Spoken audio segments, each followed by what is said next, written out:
Greetings, everybody. We've opened the door and people are coming into the auditorium and got plenty of room, so come on in. The virtual auditorium, anyway.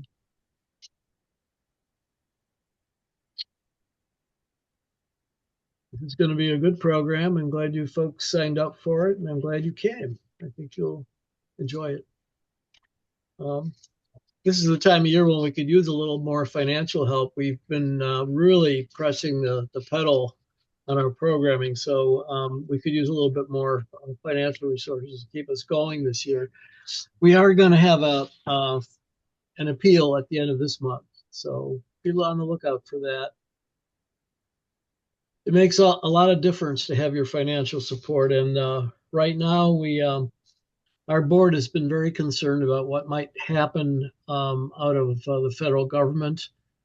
We want to protect our 501c3. We hope they don't start messing with environmental organizations. They've threatened to do that, but so far we haven't felt any of that, but we have to be prepared. So whatever support you can give us, we certainly appreciate it. Just your being here is important too. So thank you for being here. Today our program is going to be with Katie Surma, the rights of nature, human rights, and the environment. Welcome everyone. My name is Ron Prosek. I'm a member of the FACT board and a member of the FACT program committee. We are pleased today to bring you another distinguished speaker in our series for 2025. Today we will hear from journalist Katie Surma on the rights of nature, human rights, and the environment.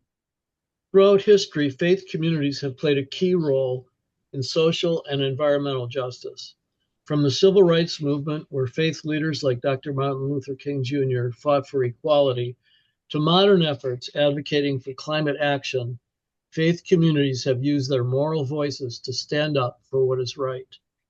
Since 2011, FACT has been devoted to caring for the earth and her people by calling together followers of all faith traditions to carry out our interfaith mission, which is to educate, inspire, advocate, and organize for sustainable practices and policies that address the problems of climate change and the pollution of our sacred earth.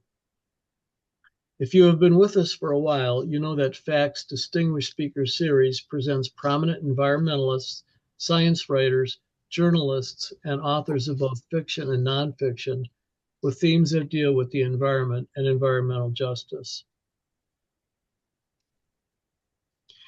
In today's program, we will hear from Katie Surma, a distinguished journalist from Inside Climate News, about her reporting on the rights of nature concept and movement, human rights, and the environment. We hope that you find today's program informative and useful in developing a more complete understanding of the topics Katie will present. If you visit our website at factsustain.org, you can see announcements for our distinguished speaker events as they are organized, and you can register for upcoming distinguished speaker events.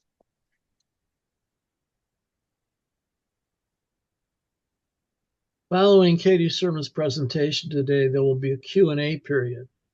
To ask a question, simply type your question in the chat, and Linda will read them aloud for Katie to answer. You don't have to wait until the end of the presentation to do this. If you think of questions along the way, go ahead and type them into the chat. After the Q&A, we will have a drawing for the book, A Most Remarkable Creature by Jonathan Myborg, who will be our next distinguished speaker on June 21st. Thanks to Max Bax Books on Coventry for donating book prizes for our Distinguished Speaker Series.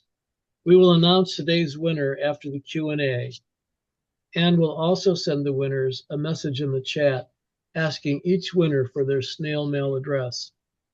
If you're the winner, please use the chat to respond to Anne's message with your snail mail address. We will send you your book via U.S. Postal Service. And now Fax and Caruso will deliver today's invocation. So I'm going to turn it over to you, Anne. Hi, sister, Margaret, who usually does the invocation, is at a family celebration, so I have the honor of standing in for her. Our invocation today is the opening prayer of the World Environment Day prayer service. Loving God, your goodness and beauty are on display in the grandeur, glory, and diversity of your creation. We praise and thank you for the wonder of our running streams, vast mountain horizons, light dappled forests, and deep blue oceans. May we see them as invitations to raise our eyes, walk into their beauty, and meet you in your creation. Amen. Amen. Thank you, Ann. And now I'm going to introduce our speaker for today. Katie Surma is a reporter at Inside Climate News, covering the rights of nature movement, human rights, and the environment. Her work has an international focus. Before joining ICN, she practiced law, specializing in commercial litigation. Her journalism work has been recognized by the Overseas Press Club, the Society of International Journalists, the Society of American Business Editors and Writers, and others. Katie has a master's degree in investigative journalism from Arizona State University's Walter Cronkite School of Journalism, an LLM in international rule of law and security from ASU's Sandra Day O'Connor College of Law, a JD from Duquesne University, and was a history of art and architecture major at the University of Pittsburgh. And so from Pittsburgh, I give you Katie Surma. Thank you, Katie, for being with us. Thank you, Ron, and thank you all for having me. It's an honor and a pleasure to get to talk with you all. And I'm going to test my technology capabilities here and share my screen um, with you all so you can see some pictures. Let's see. Okay, there we go. Um, well, so just to give you an overview of what I'm going to be speaking about, I'm going to start with the reporting part. I want to tell you a bit about my profession, about journalism, and then I'll move into talking about the rights of nature, what it is, some of my reporting on it, and sort of woven into that will be bits about human rights and the environment. And then we'll go into questions from there. Let's see. Okay, there we go.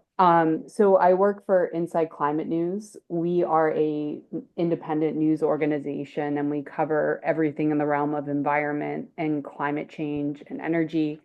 Our specialty is really sort of delving into undercovered areas, both geographically. So a lot of my colleagues are set up in what are called news deserts, places that don't have environmental journalists covering them, and also into undercovered topical areas. Um, and just some background on me, Ron mentioned that, before switching into journalism, I practiced law for about 12 years. So my focus at Inside Climate News has sort of a heavy legal focus. Okay, so journalism. I'm sure that many of you have heard, or maybe even have said yourself, that the media is to blame for a lot of things happening, and that is okay. I'm part of the media, and I'm highly critical of the profession in a number of ways. But one thing that I take some issue with is when people talk about the media as a monolith. I like this image of the umbrella because I think it illustrates nicely the different pieces of media. So media is the singular or plural form of medium, which just means an intermediary. And we consume a lot of different types of media. So everything from podcasts to your social media, even advocacy organizations are a form of media.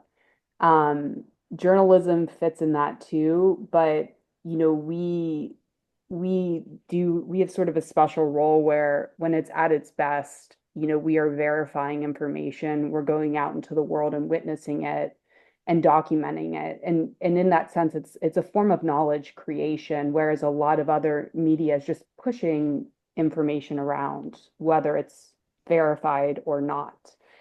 Um, but that being said, journalists, we are creatures of the societies that we inhabit. And we, we have a tendency to perpetuate cultural narratives and assumptions that are built into our own cultures. And you can see examples of this in two maps I'm going to show you. So the first, I hope you all have seen this before, it's just a blurry map of the world. The next one is what the world looks like based on international media coverage. So you can see there's a heavy bias towards what happens in the United States. And if you look at just US media coverage, it's even worse. Um, when I came or switched into journalism, this was something I wanted to take on because I think that as Americans, we tend to not be aware of what's happening outside our borders. Even though our decisions, our personal decisions, our government's decisions, they impact people all over the planet. And so geography is just one thing that shapes journalism, that shapes society, but there's a whole range of things that shape the way that we as individuals make sense of the world. You can think of families or religion. If you grew up in a capitalist country versus communist China, you're going to see the world differently. And in our North American culture, there's some common beliefs that permeate a lot of communities. And one of them is that humans are separate from nature, that we're superior to all other life on Earth. Um, in reality, humans are part of the ecosystems that we live in. We rely on climatic and biological forces. We need air and water and sunlight. This perceived separation between us and the rest of nature is a cultural construct. It's not scientific fact. The second common belief is that everything on Earth belongs to us, belongs to humans. That is a legal construct, specifically a Western legal construct. Um, Human ownership over nature isn't a fact of life. Um, so I mentioned at the beginning that a lot of my reporting is focused on the law.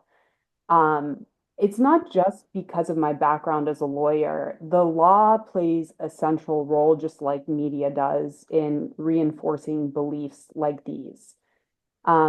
It helps determine what behaviors or things we think are legitimate or good, what things are bad.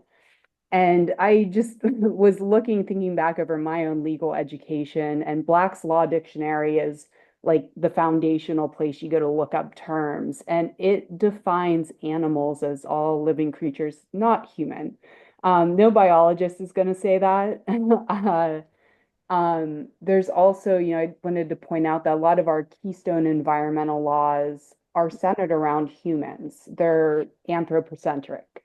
Um, there's also, I remembered my first year law class learning about property rights. And the first thing you learn is that, when you own property, it's like a bundle of sticks. One stick is your right to use it, another stick is your right to dispose of it. I did not question that, and I'm pretty sure at the time none of my classmates did either. Uh, about 15 years from the moment I was in that class in law school, I met Dario, who you see here on the screen, and I think his story really sort of says nicely that there are other ways of seeing the world. And I met him in Rurrenabaque, Bolivia last year. Rore, as the locals call it, it's an Amazonian town north of La Paz. And Dario's village is just outside the town. It's beautiful. It's on this lovely river, and the vegetation around it's like every shade of green you can imagine. But development there has been taking off. There's a lot of sugar plantations and palm oil plantations, and all of that has been making the forest more susceptible to fire, as is climate change. And so Dario told me, we got to know each other, and he was telling me about a few months earlier when fire came for his community. His part of the forest had never burned before. And he told me this harrowing story about how he and the other Takana people in the village fought the fire. But the thing about that conversation with him that stayed with me was when he fast forwarded to the moment when, a few days after the fire, he was walking through his territory and he saw the charred bodies of turtles and birds and other animals and these huge felled old growth trees. And he told me that he fell to his knees in the forest when he saw this. And even in that moment when we were talking, the grief and anguish on his face, he just turned like ashen himself. And I could feel the pain. We had to stop the interview. Um, it just, the closest thing it reminded me to is when I've lost loved ones, that feeling of overwhelming grief. And uh, it he sees the world differently than I do, or I was brought up to see it, than many of us have. And um, you know, he- that changes the way that you treat nature when you see it differently. And a lot of the reporting I do focuses on stories like Dario's. Um, and I don't want to portray him as just a victim because he's very much a protagonist. He's pushing for solutions to these sorts of problems, and one of those, in his view, is the rights of nature movement based on his worldview. Uh, so he's not alone. This is also Roar Nabake. There was a conference there that, all of these people that you see marching are from Amazonian, indigenous, and local communities who are behind the rights of nature movement. So what is, or what are the rights of nature? Um, it is a movement aimed at advancing the understanding that ecosystems, individual species, and Earth are living beings with inherent rights. And why legal rights? Why legal focus? The law is just one expression of this movement, but it's what I'm going to focus on for this talk. Um, Rights are the highest form of protection in most legal systems. They're not, a, a panacea, am I saying that right? They've been used over and over again, though, to advance progress in society. Um, and I just think if giving nature, recognizing that nature has rights sounds odd. Most people are like, oh, they have this aha moment when they realize that, yeah, a lot of non-human entities have legal rights in most legal systems. And if Tish O'Dell is on the call, I have to give her a shout out. She painted this. I took a picture of it when I was covering a rights of nature event that she was involved in. Um, uh, how it works when corporations have rights or ships have rights, is that humans represent their interests in court. And that's sort of the same way that places that have rights of nature laws work, or the way those laws work. Um, so a little bit more about how rights of nature laws have unfolded in reality. This is a photo of a cloud rainforest in Ecuador. I've picked Ecuador to explain this because it's the one place in the world where rights of nature jurisprudence, or how the laws evolved, has really taken off. So there's been dozens of cases. Ecuador recognized the rights of uh, Mother Earth, or Pachamama, in its 2008 constitution. Since then, dozens of cases have been brought by indigenous communities and government agencies and individuals. Um, Ecuadorian courts have ruled in favor of mangroves and cloud forests like this, rivers, frogs, wild animals. Um, and those cases have been against powerful mining companies, industrial fishing industry, and other nature damaging activities. Uh, a key part of the way the laws have worked in Ecuador is that courts have said, in essence, that they require the government to act with precaution. So when there's not scientific evidence or certainty about the impacts of a nature damaging activity, it's better to not act, to not allow the mine to go forward. Um, so this is, frogs in Ecuador have won cases. One of their very cool species of frogs, and the woman in this picture, her name is Natalia Green, and she's probably single-handedly done more for the rights of nature movement than anyone. She's a political scientist in Ecuador who's been behind the movement, and we were walking through one of the cloud forests there. Um, uh, so these laws are about preventing harm. And one of my sources, I think, put this well, that he's an environmental lawyer, and he said, practicing conventional environmental law is like pulling babies out of the river. But rights of nature laws require us. Oops, did I freeze? I think I froze. Right? Am I back? Okay. No, you're good. We can see you. Okay. Uh, Rights of nature laws are about going upriver and stopping babies from being thrown in the first place. Um, all this, though, to say that these laws are not like stopping development. This picture is from the Ecuadorian Amazon. Uh, Oil production is rampant in the country. Mining is taking off. This is being fought out on like a case by case basis across the country.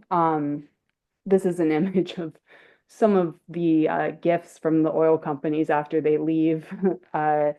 It's incredibly polluted. And this has real impacts on people's lives. This is how a lot of folks in the Amazon region wash their clothes, and they're going into these rivers, and these rivers, that pollution you saw the last slide is in the water, it's in the soil.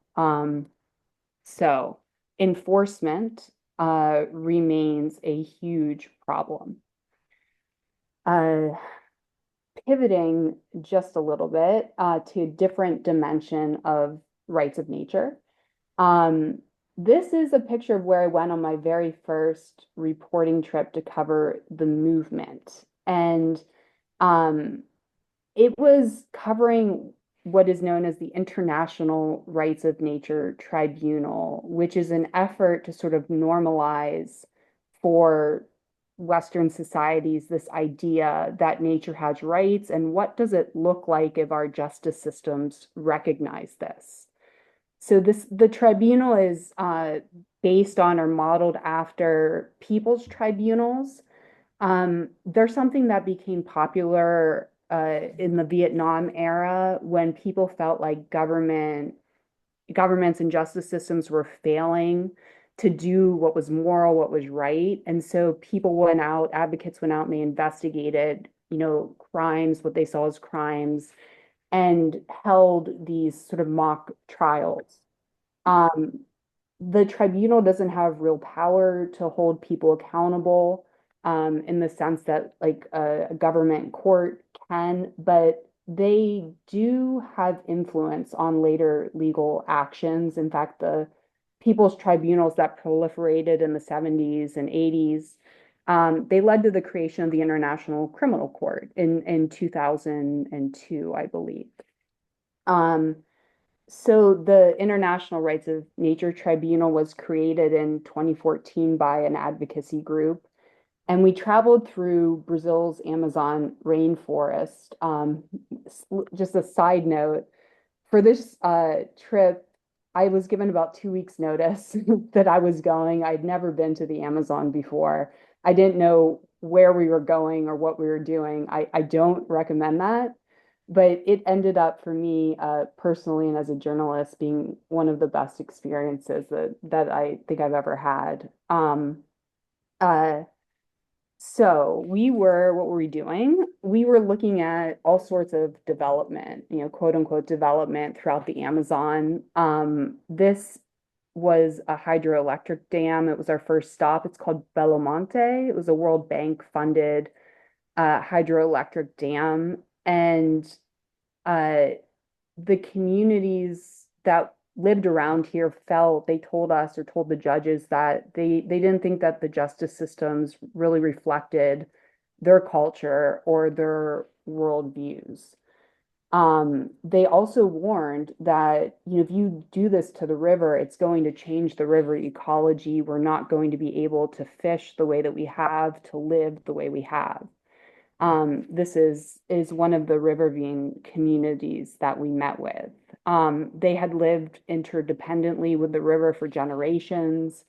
But when the dam went in, they were moved to cities, and now they live as the urban poor. Some have tried to come back to the river, but as they had warned, the ecology is just flatlined. There's no fish in the river anymore.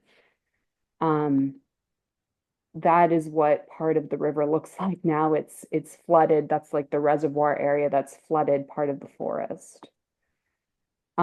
We also visited a number of mines, and in Brazil, like the United States, there's this machinery of like systemized destruction of nature.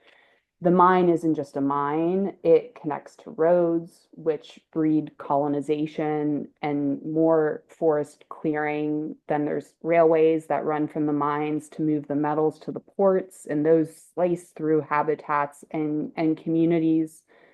Agribusiness pops up because they can use the railway too. That clears more forest, and nearly all of this is legal. Even, illegal clearing of land has a way of becoming legal. And, you know, what I had learned about that was that in Pará state, which is the state of Brazil where we were traveling, fake land deeds are so numerous that they cover over, I think, 4 times the actual area of the state if you add them all up. It's a form of sort of laundering the theft of land. Uh, yeah. Um, so another part of this Brazil trip I want to talk about is a question of what makes law legitimate. This is Katia Saline. She's one of the few female chiefs in Brazil. That's a picture of her father that she's standing with. She talked to the tribunal from the land that her people that they were removed to, so that another hydroelectric dam could be built. And she told the tribunal that story of forced removal. And, it's one that has happened over and over again in Brazil, all around the world. And European empires justified a lot of that forced removal. So this was before Katia's time, but there's a line through to it. Um, they justified forced removal with a papal decree known as the Doctrine of Discovery. And that treated non-Christian people as uncivilized or as savages. And it meant that their lands could be legitimately claimed by colonial powers. And as people were forcibly separated from their territories, that went hand in hand with policies, later policies like separating indigenous children from their parents, putting them into boarding schools meant to strip them of their cultural ties. And we know this happened all over the Americas and the United States and Canada. And, this law, this doctrine of discovery, gave moral and legal cover for all of these acts. And believe it or not, is still good law in the United States. It's not been repudiated in the US. It's like wound its way through a number of precedents. And the it was repudiated by Pope Francis before he died. And so this is still present in Brazil today, this thinking. Some of you probably have heard of Jair Bolsonaro, who was Brazil's former president. Um, a lot of his policies use the same sort of extractivist thinking that indigenous people are impediments to development, to quote unquote progress. And his allies are largely expected to take back power in Brazil's next election. Um, the last thing from this Brazil trip, this is something that's been a theme in my reporting outside of Brazil as well, was real violence connected to extraction and harm to nature. Before we left for our trip, a journalist and an indigenous rights advocate were murdered in a remote part of the Amazon. That's their picture on the left side of the screen.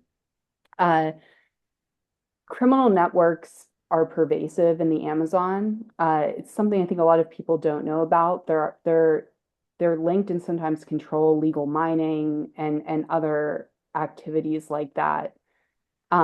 These pictures were taken in a town called Anapu, which has also seen its share of violence. It's where an American nun named Dorothy Stang was murdered in 2005. You can see it on the woman's shirt there. She is also a nun who has stood on the front lines with environmental defenders. I wanted to mention Dorothy, Sister Dorothy, because the nature of this talk.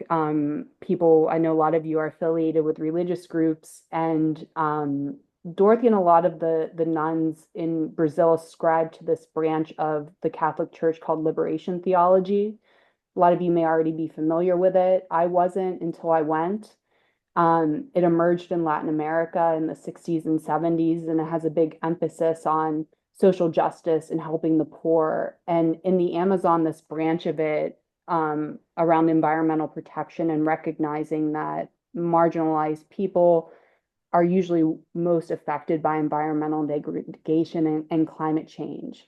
If you paid attention to Pope Francis, you'll know that he's liberation theology has really influenced him.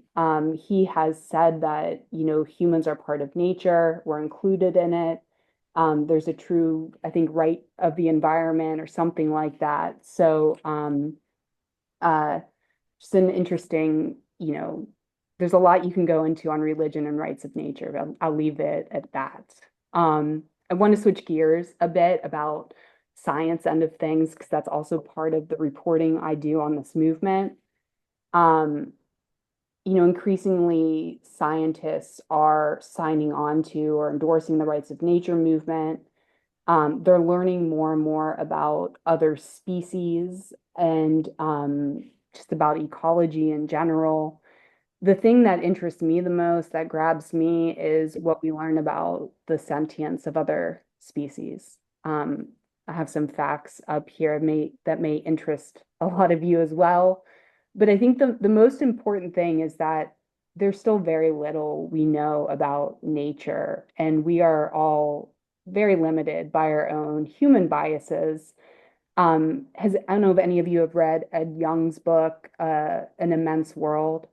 I highly recommend it, but it talks about the different sensory capabilities of different species. And, we as humans cannot imagine what it is like to be another species, birds who can feel the magnetic pull of the earth. And we don't even know what we do, the effects it has on them, because we don't understand what it's like to be them. Um, this is a tough picture. I have a hard time looking at this. This is the mother orca carrying her dead calf. It happened twice, I believe. Uh, Another piece on the science. I think this study says just about everything there is about how humans have gotten it wrong. In the grand timeline of Earth's own 4.5 billion year history, we've, as humans, as Homo sapiens, have existed for like a blip of it. And human civilization, I think, is like 10,000 years ago. So a very short amount of time, we have completely transformed the Earth. So much so, scientists say we are in the Anthropocene, an era defined by humans. Scientists say that, humans are driving species to extinction at a rate that's 100 to 1,000 times the natural rate now. Over one third of Earth's forests are gone. It could go on and on. Rights of nature advocates, of course, they argue that underlying all of that is just an ill-conceived notion that's built into our economic, our education, our legal, other systems that need correcting. We need to change our relationship to the natural world. And so, um, to end things or start to wrap up, just want to come back to where we started with another map and another changing of perspective. So, this is a map of the Earth or an image of the Earth from the perspective of Antarctica. Um, this past year, I did some reporting on this movement that is seeking to gain international recognition of Antarctica's rights. I learned, I didn't know this, that just how essential Antarctica is to Earth's climatic systems. Our two polar spheres, the Antarctic and the Arctic, act as like giant pumps where they pump cool water and drive Earth's oceans, the Atlantic Ocean, driving sort of water up through the Atlantic Ocean. It's what keeps the UK quite warm, given its, latitude, longitude. Um, Antarctica loses all of the ice that sits on its landmass. It will dramatically raise sea levels. Um, krill life, which is like the basis of the ocean food chain, could collapse, just being catastrophic for Earth's oceans, for life within them. Um, Yet few of us, and this included me until I started reporting on this, know much about Antarctica, yet think about what's in Antarctica's best interest. How do I relate to it? How does it relate to me? Because it does affect you. It without it, the climate where you are right now would not be what it is. Um, so just a reminder on that, when something's out of sight, out of mind, it doesn't mean you are not connected to it or it doesn't impact you. Um, One more map, I promise. This is from an organization called Eco Jurisprudence Monitor. They track rights of nature developments. You can see there's a lot. It's quite remarkable.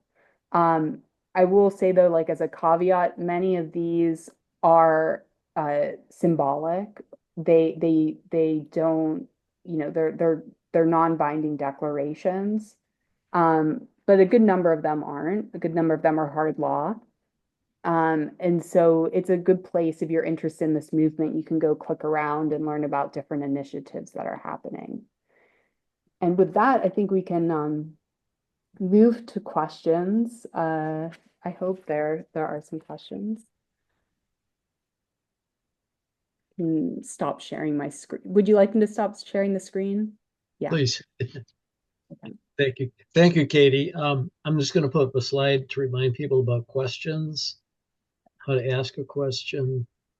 Okay, you can use the chat to ask your question.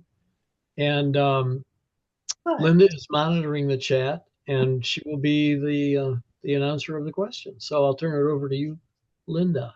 Okay, all right, thanks. I don't actually see anything in chat at this moment, so I'm just going to ask some of my own questions.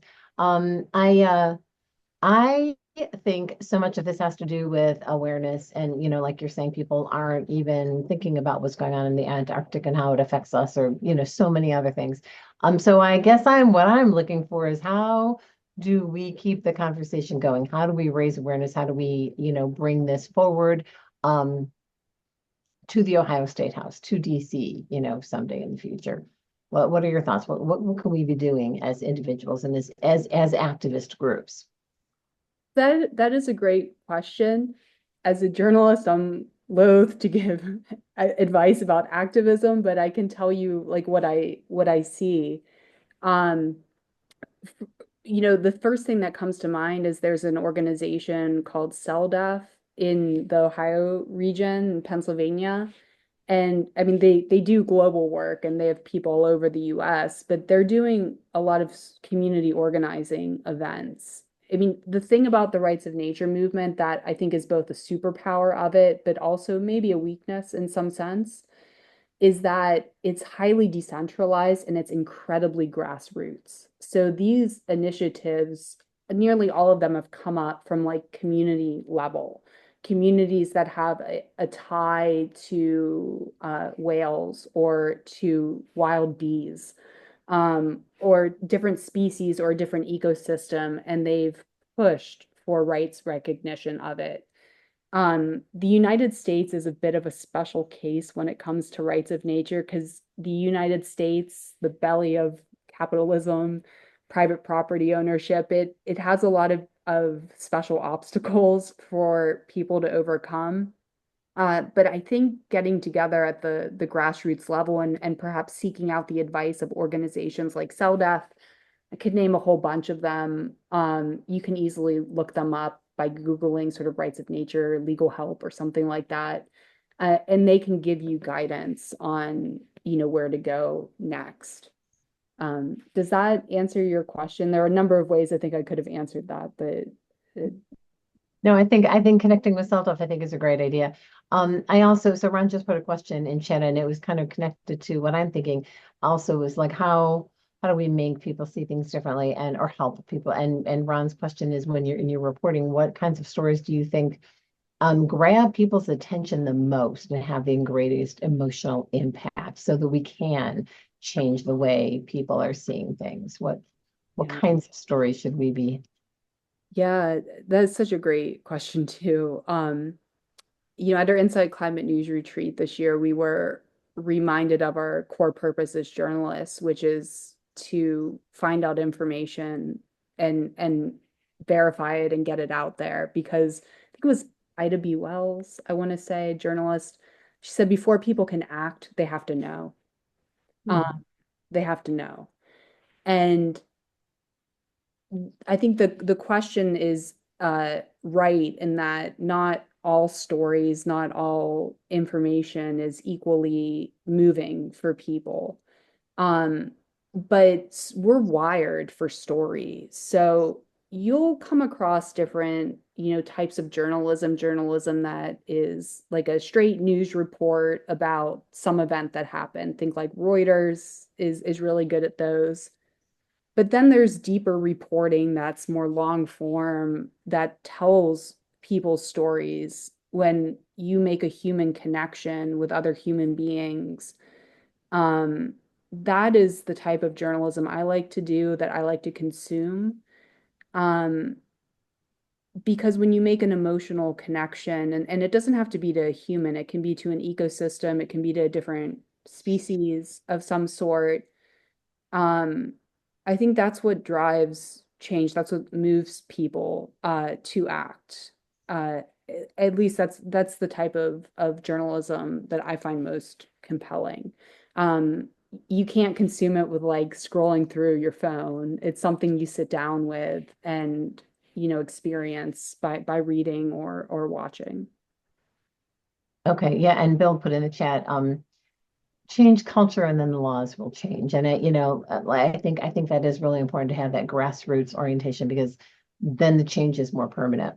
Um, and I think that is also something that, and I want to say the Ohio Sierra Club does have kind of multi-prong approaches, and one of their approaches to get people into nature so that they experience it, so they love it, because people will protect what they love and they will work for, what they understand and, kind of relating to the stories.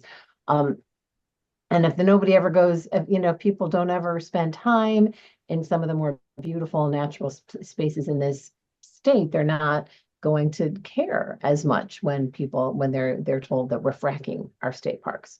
So, so I do think that that is a big deal. And I'm not, there we go. So Ron is asking, are there principles in the existing legal tradition that give the right of nature advocates a hook to channel the law more toward recognizing that nature has rights? Sorry, it took me a while to get through that question. It, yeah, I want to say yes. I mean, it depends on, what region of the world we're talking about. Um, One thing that, a more recent development that's happened worldwide is governments recognizing the human right to a healthy environment. I think there's like more than 155 countries that recognize this right. The United States government doesn't, although a number of US states do. And a lot of people will argue that if we just enforce the human right to a healthy environment, the right to have clean air and water and nature around you, that nature would be taken care of because humans occupy, I mean, there's almost no part of the world that's not touched by humans. There are also things like the public trust doctrine in the United States. The Endangered Species Act is quite robust and has some interesting things in it. Um, and I mean, there's you know outside of the US, I think it's a bit easier in some places for advocates to gain traction with this because in the US, we're so far along in the industrialization process. It gets back to what you were saying, Linda, that we live very disconnected lives from nature. I mean, some people never go out or and it's not for not wanting to. I mean, there's a whole conversation to be had about justice and access to the environment and people living in places where they've been cut off from it. Um, uh, but uh people living in Ecuador, I mean, they have, I think, over 1 million indigenous people, and many of them still live very interconnected lives with the ecosystems around them. And the indigenous movement there is so strong. That's one of the reasons why Ecuador is such a leader in this movement.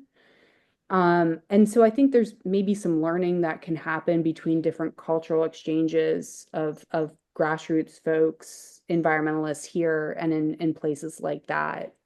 Because at the end of the day, I think it's a very basic human thing to want to have a healthy environment, to have a connection to it, to feel it when you have the opportunity to.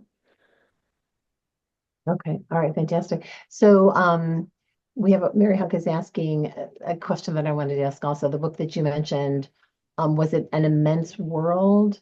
Yes. Yeah. Okay, It's really good. It's great on audiobook too.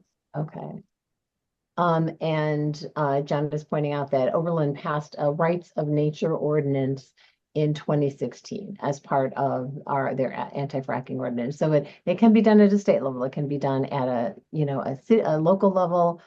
And like you're saying, there are countries that have done this as well. And so if John wants to talk about that, or if Bill, if you want to talk for a minute about the Great Lakes Bill of Rights, which was another amazing thing that came out of Toledo. Yeah, Um, I will just say that a lot of the US stuff is either non-binding, which means it's not enforceable, or it's the ones that have sought to be binding have been preempted by sort of industry influenced state legislatures. right. Yeah. Mm. Right.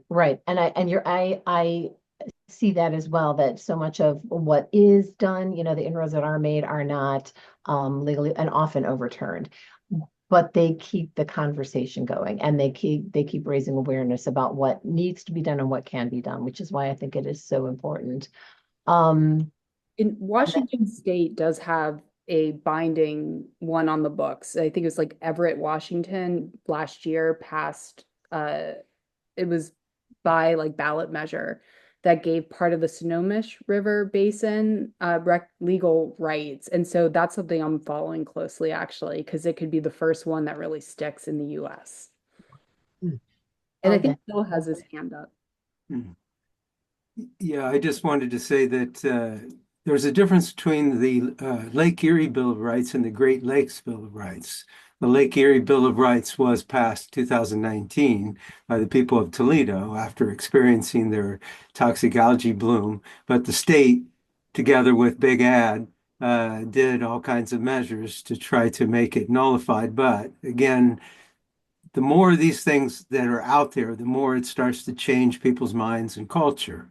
So it isn't a defeat in that sense. And the people who were the activists behind it, which is part of the organization, I'm the president of Ohio Community Rights Network, and with the different towns that have had community bills of rights, a lot of them have rights of nature laws, part of that as well.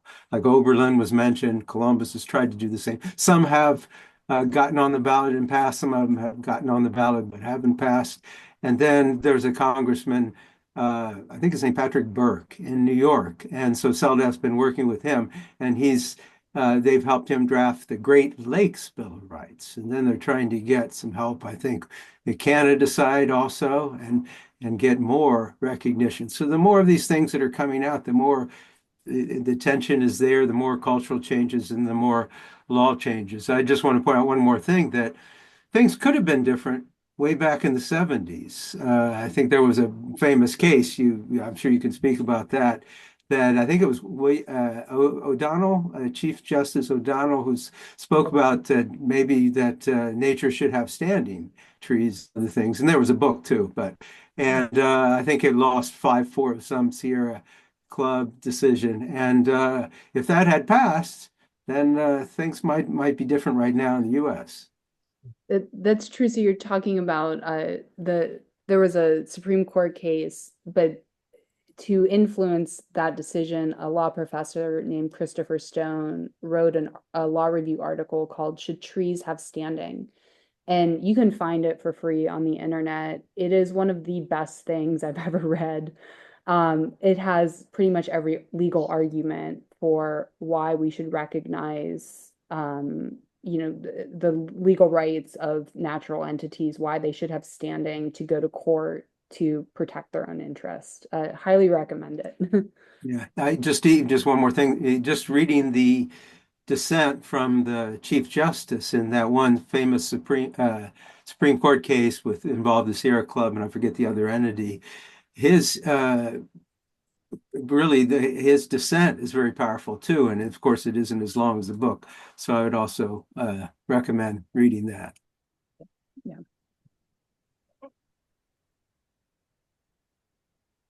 All right, fantastic. I do.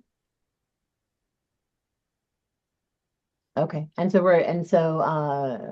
Marlene is talking about, and Marlene, I'm not sure if you're asking or just sharing information about uranium mines in Utah and what's happening with the Great Lakes.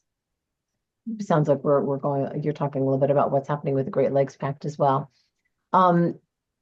So if I missed a question in there, please let me know. So I want to ask, so there's an article actually on Inside Climate News saying that a federal directive and an executive order has been announced to stop state overreach as we try to protect the government, as we try to protect our environment. But the Supreme Court has stood up and said, no, that this is not appropriate. The executive order for that has been signed to prevent states from protecting the environment is not cannot proceed. So do you foresee this happening more in the Supreme Court? Do you see it being reversed? I don't know. What are your thoughts? What are your predictions about what might be happening in the courts? I think one of the things we need to count on is the court system, and sometimes they fail us, sometimes it works out. But what are your thoughts about what's happening with the Supreme Court at this point? If that's not too general a question. No, is the question, do I think the court will push back on the Trump administration? Yes. Will they continue to push back on yes, thank you for wording that much more succinctly. No. I mean, the truth is I just don't know. A lot of people are talking about whether we're in a constitutional crisis. For me, that point would be if the administration outright defies a court order. I mean, one thing I think is really interesting about the states' rights issue, we have a federalist system in the United States where our founders have divided power between the states and the federal government. And for the longest time, conservatives have championed states' rights, their ability to have control over things. And in the environmental dimension, um, you know, local communities have, and this has expressed itself with the rights of nature, have said we want to have stricter standards in place over the environment and health. And more, we're seeing conservative-led state governments and now a federal government saying, no, we want centralized power in the federal government and now particularly in the president. And one of the most interesting things for me is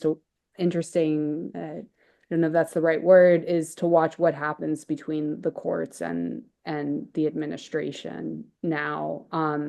I don't look at democracy or rule of law as like we have it or we don't. I think it's a sliding scale, and you know, it can be eroded by 1,000 cuts. So each case that comes out, I think, is of importance and worth paying attention to. That probably wasn't a satisfying answer. No, but I think that is very real. Um, okay. All right. And Marlene is adding another comment about what's going on with Utah. Uranium mining poses the greatest threat, the greatest risk to the Colorado River. That supplies multiple states with irrigation for crops. All right. Fantastic. Thank you so much. I do not have any additional questions. If anybody else wants to, to speak up or to ask anything, please do so I now. have a question about indigenous people in the United States. Have you had any contact with them as you had with the indigenous people in Brazil? Talked to any of them or studied their perhaps their inspiration to protect the rights of nature? Yeah. Different Native American people have been terrific sources of mine. And one of my colleagues has written a bit about the rights of nature developments with the Ponca Nation. I've written about some different rights of nature developments with other uh, with other tribes. But yes, and not just in the United States, but part of my reporting, I try to make an effort to seek out those voices and elevate them. Or I don't know if that's the right word, but I mean, I think that they're the most important voices in this conversation. So the more I can write about them, or understand and their experiences and thinking, it makes me be able to helps me to do my job better. Well, thank you, Katie. Really, we really learned. I learned a lot anyway. I'm going to go on to our book drawing, and Anne is taking care of drawing our book today is from Max Back's books. They provide a lot of our prizes, and so if your name is drawn, if you're the winner of the book today, and the book, by the way, is the book from our next speaker, Jonathan Myberg. I think you can see it a little bit here. A Most Remarkable Creature is John Myberg's book. You can buy these books online at maxbacks.com, by the way. I don't know if I've mentioned that very much before. I should have. That's from Well, I've started to know it's just living here. It's so interestingly. I don't know who that was, but Anne, I wonder if you want to visit this Max Back books, if you're in the Cleveland area or Northeast Ohio, Anne, can you tell us a little bit about what the physical store is like? I've never been there, and I know you have, though. Mm-hmm. Oh, yeah, I'd be happy to. It's been a fixture on Coventry Road in Cleveland Heights for decades. Suzanne is the owner, and she's been the owner for decades. And it's just a very cute bookstore with unusual gifts for children and grown-ups. Downstairs is a big selection of used books. People go down there and just hang out looking around. And upstairs, when you come in, you can go right into Tommy's, which is a restaurant right next door, and order a milkshake or lunch or whatever.